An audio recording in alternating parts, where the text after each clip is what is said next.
And welcome to another episode of Rider TV. I'm Vince, and this is Cheryl.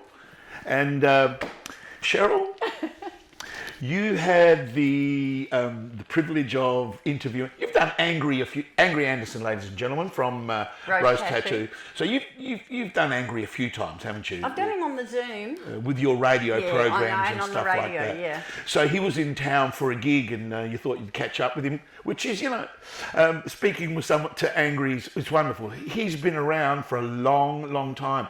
About 50 years. 50 years next year. My goodness me. Yeah. Now, I know.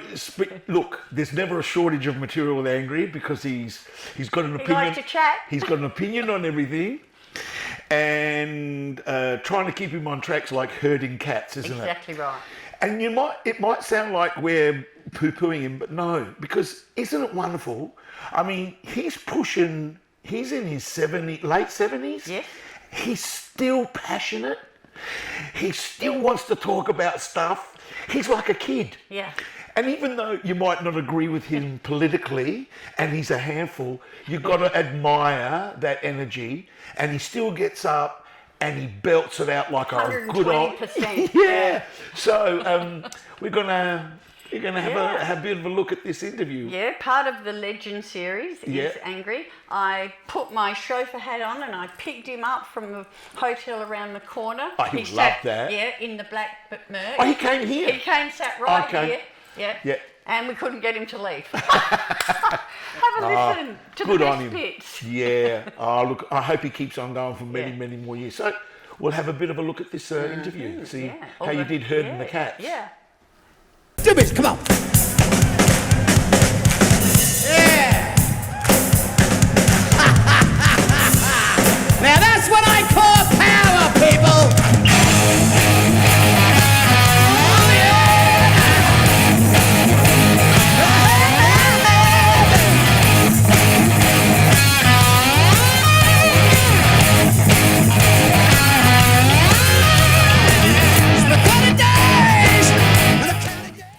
Okay, yes, sorry, boss. So I'll Sorry. give you the clap, the 1, 2, 3. Okay. And off you go on the 3. So That was fairly inappropriate, actually. I'll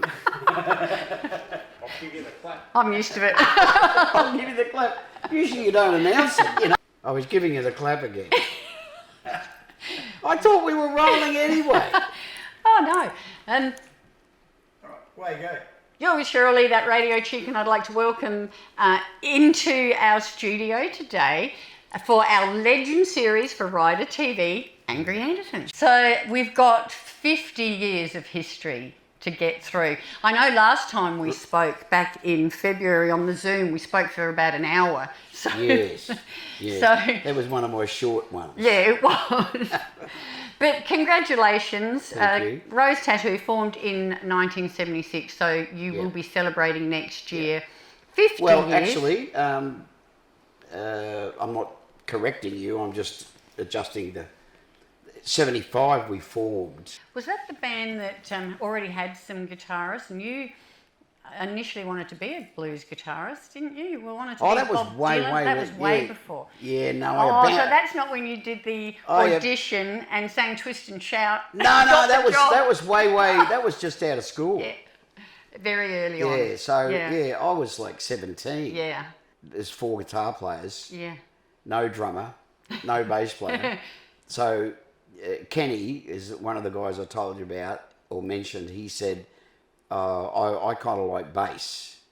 So his father was a jazz musician. So they had musical instruments. And I'm glad he didn't pick trumpet. Would have been hard to fit it into a rock band, you know what I mean? Yeah. Not very rock and roll. Well, a few other people did it fairly well. But anyway, said that. Yeah. So you have been on a tour since we spoke last that, would knock out artists half your age. Well done. And I know... Belligerence. I'm belligerent. Yes, you are. You're stubborn.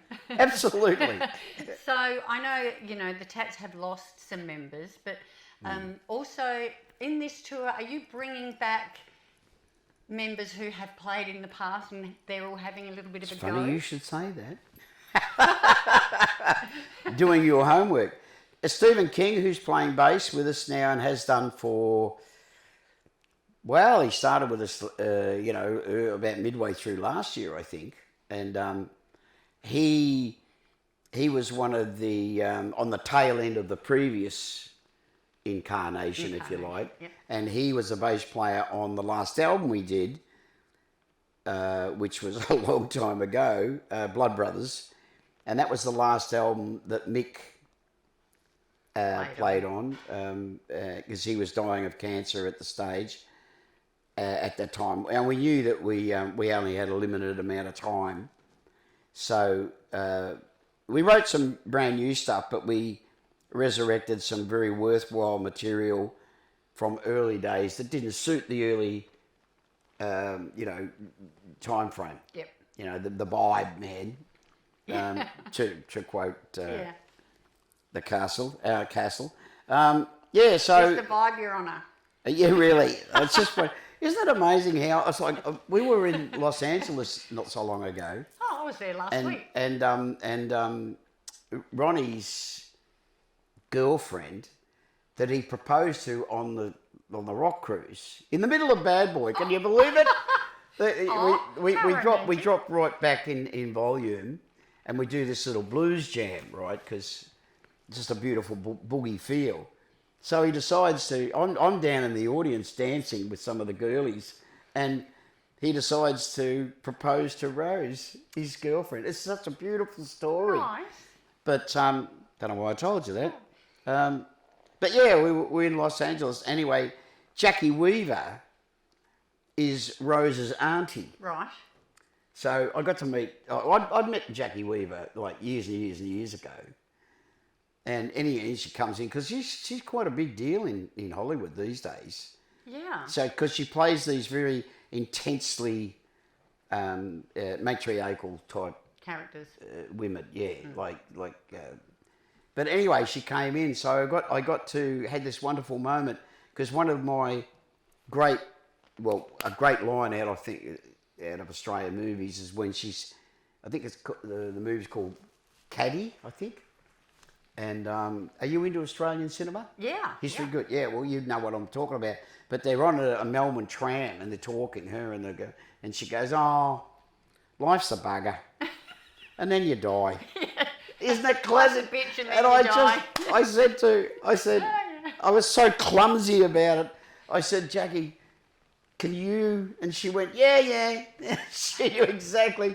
And I said, "How did you know?" And she said, "Because first time I met you 40 years ago," she said, you asked me to say it. Well, the 50 years of music Yes. speaks for itself. Yes. But there's been so much more to the Angry Anderson story over and above the great Australian soundtrack of our lives from Rosie Tats. So I'll just, before we move on to some of your achievements and chat quickly about those, I wanted to congratulate you on the latest single, Thank Hard you. Road, Thank you. released in Feb. Well done. Yeah. Still releasing new music. It's been very well received right around the world, which is really nice. Yeah. Yeah. I'm not too sure it's going to equate to any sort of financial gain because that doesn't happen anymore. You know, like we've sort of missed the bus. Yeah. It's kind of like someone said the other day, a journalist in Melbourne, she came and she said, "I'm surprised that," she said, "half the audience are women, girls, females, right?" And I said, "Yeah." I said, 40 years too late. Yeah. I mean, it's gradual. There's people now in the audience that weren't even born. No, that's right. I They're in think their 20s. yeah, they're babies. Yeah. They're younger than my children. Yeah. But I think what's happened is the term starving artist is really true now. And a lot of musicians I speak to, and it sounds like you're the same, you do it really because it's just your passion, it's your life, and you love to do it. You do. More than for the financial gain. Oh no, it's it is passion, but in all honesty, it's addiction. You know, it's like let's call a spade a shovel. You know what I mean? Like The adoration. you get addicted to that, but you get addicted to the. I mean, it's easy to say, it's almost cliche, to the adrenaline, but Yeah. there's The performance. Performers have been talking about the euphoria or the euphoric experience since they've been performing, and it's something you have to experience because it's like most real experiences. It's very difficult to try and explain it to someone who hasn't had it. We touched on the addiction to the performing and the adrenaline of performing. Yep. So after 50 years, you guys are going to retire and call it quits next year? How are you going to go? I've never been afraid of being afraid. Snippets, come on. Yeah. Snippets, come on. Yeah.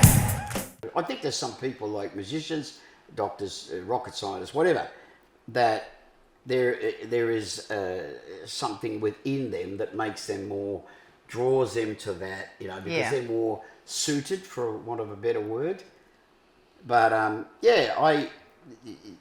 always had to deal with certain things, so it's not. So you'll just deal with retirement in that same. No, I was about to say. God. Yeah.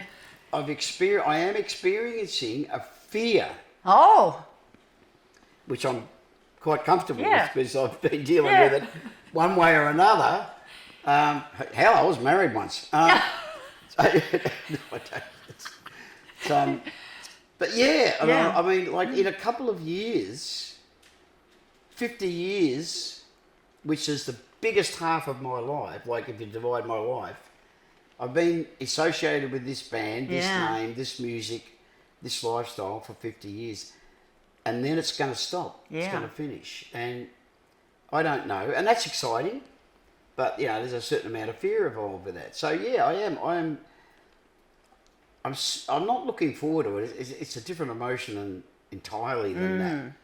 But it was inevitable. And there are some things, life and death. Death is inevitable. And no taxes. one's going to live forever. And taxes. Taxes too. Don't get me started on that. I cannot. No, I won't go there. We'll be here for days. But we'll need to do a 3-part. Series. At least we can make it a serial. Yeah, why not? Sell it to a channel. We'll make a fortune. I just feel that last fading off is, it's like sailing into the sunset.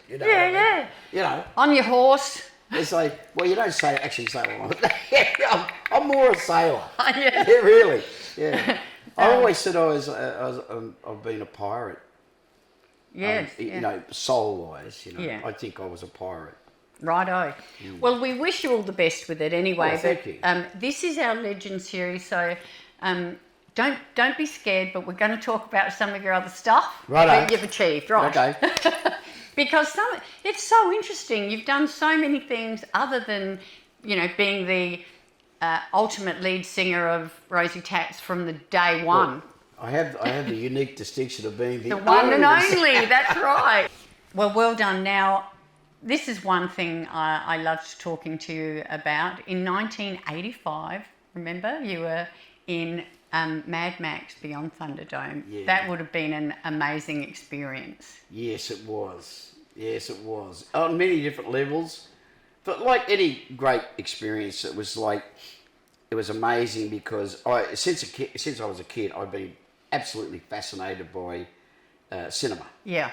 I wanted to just talk about you guys supporting the Guns N' Roses and then them loving your songs so much that they recorded Nice Boys. That's a good one. Yes, well, there's an interesting story about that. It's in the book. Yeah. They were, and we took it. We took it as a compliment. The fact that they did cover some of our songs in their live set. Right. When they first started, and they first saw us working.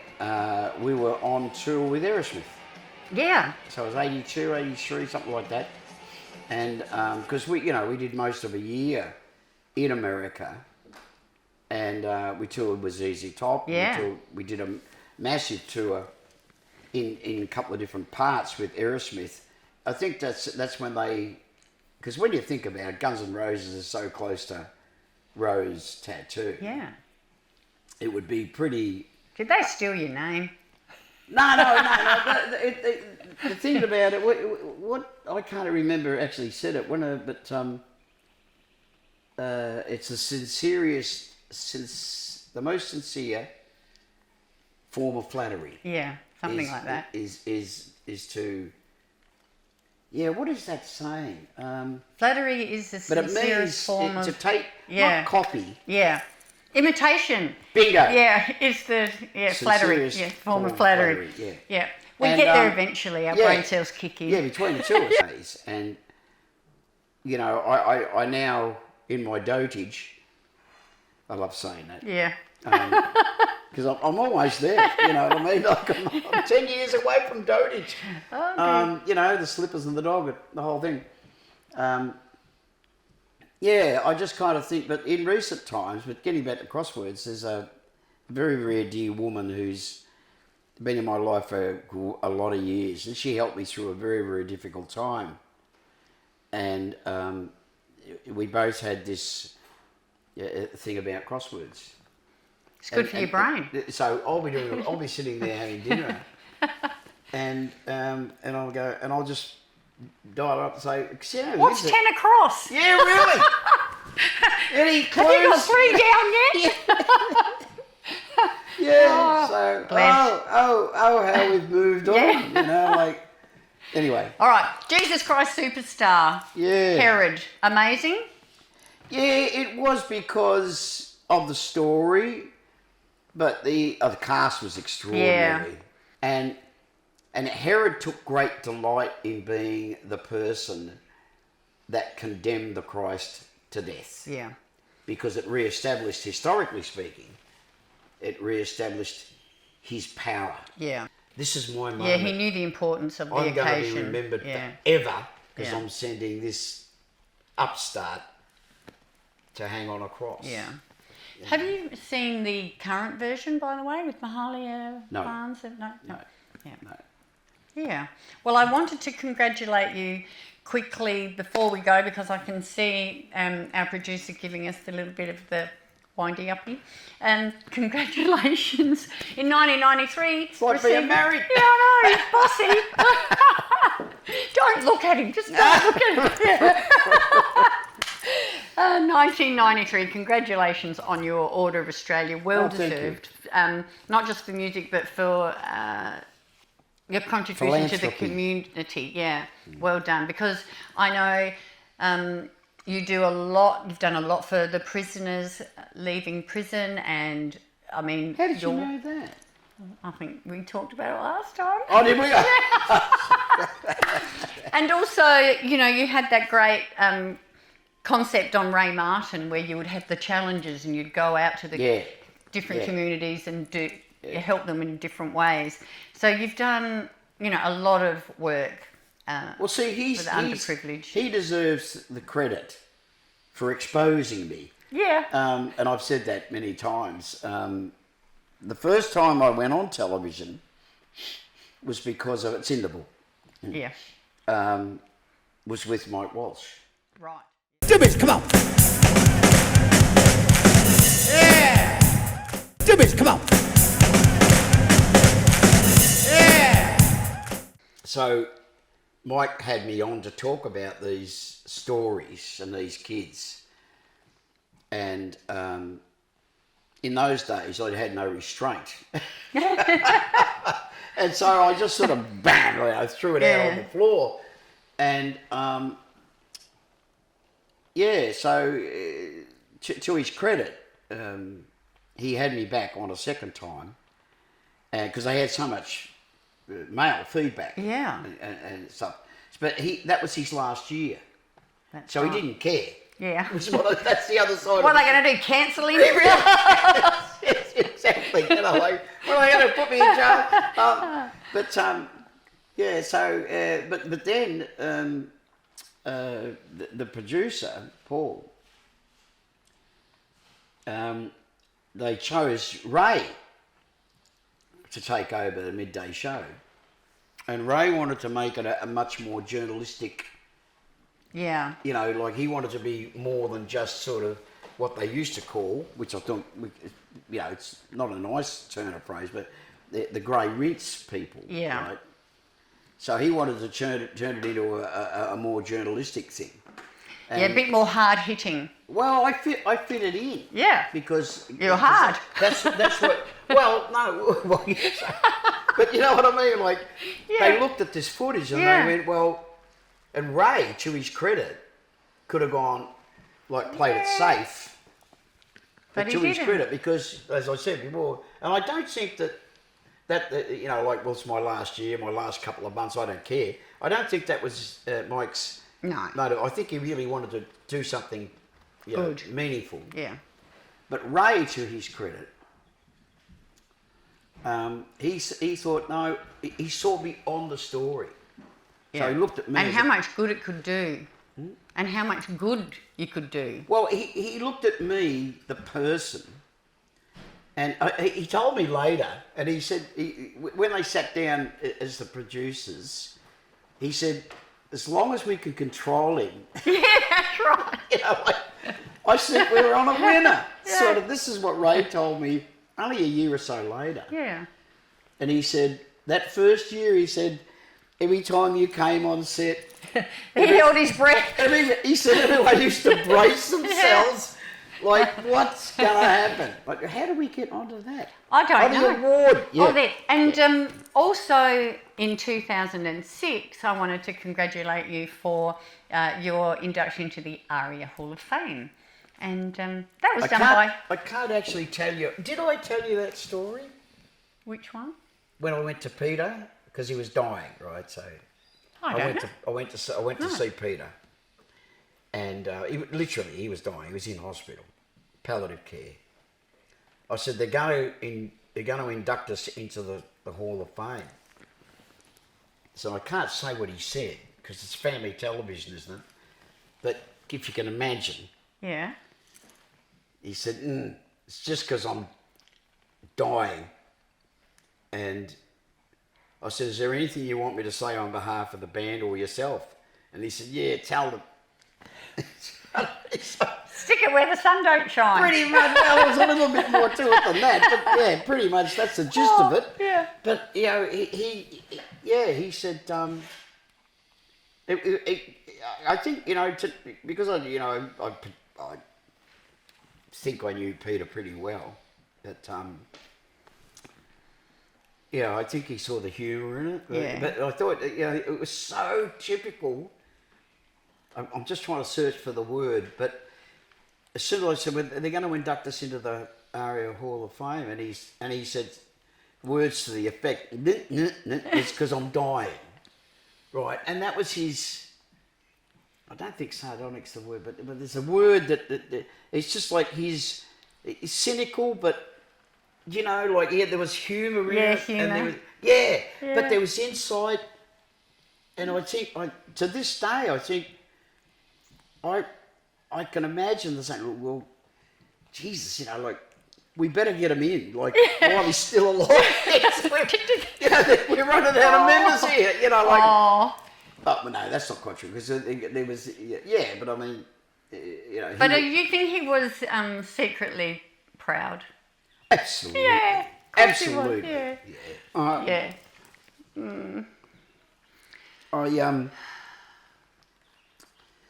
It's great to be recognised by I know he peers. was proud. I know he was proud because he said to me once back in the day, when we realised that we were never going to be a mainstream success, right? So that was a blisteringly sort of like moment. Epiphany. Yeah, bingo. And it was like, you know, we're never going to be huge, are we? Well, we're never going to be the Rolling Stones because, like, anyway, long story short. You can't dance as good. He said to me, he said, the real success, it's true. If people are still singing your songs 20 years after they recorded, 20 years, how about 50? He said, you're a success. Yeah. Tim. Absolutely. You know, Now- so that's why I know what you said is true. Yeah, I'm so pleased. He was able to die knowing he'd left his mark. Yeah. Yeah. That's awesome. Yeah. Now, I know that you've got a gig tonight and I've already stopped you going to sound check. I'm going to get you there before I get in trouble. No, that's all good. So I wanted to thank you so much for coming on the That's show all. and being so generous with your time with us today. We really appreciate it, and for being part of our Legends series. It's been great to chat again. But thank you. You know, It's been a pleasure chatting. I've enjoyed it immensely. Thanks, Angry. Okay.